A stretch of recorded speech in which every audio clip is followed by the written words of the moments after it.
আসসালামু আলাইকুম। 27 সেপ্টেম্বর 2024 ইংরেজি তারিখে নবাব সিরাজউদ্দৌলার অষ্টম রক্তধারা প্রজন্ম ইঞ্জিনিয়ার সৈয়দ গোলাম মুস্তফা ইন্তেকাল করেন।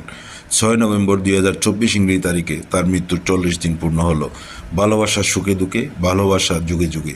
মহিষী নারী বেগম লুৎফুন্নেসার হৃদয় নিংড়ানো ভালোবাসা ছিল নবাব সিরাজউদ্দৌলার জন্য। তেমনি ভালোবাসা দেখা যায় বাংলার ঐতিহ্যবাহী নবাব পরিবারের নতুন প্রজন্মের মাঝে। মহিষী নারী সৈয়দা হোসনে আরা বেগম শ্রদ্ধা ভালোবাসায় স্বামী নবাব পরিবারের অষ্টম প্রজন্মকে হৃদয়ের গভীরতায় ভালোবাসতেন। সত্যি এমন ভালোবাসা বিরল। তাই তো মহিষী নারী বেগম লুৎফুন্নেসার শেষ ইচ্ছায় নবাবের পদতলে তাকে সমাহিত করা হয়।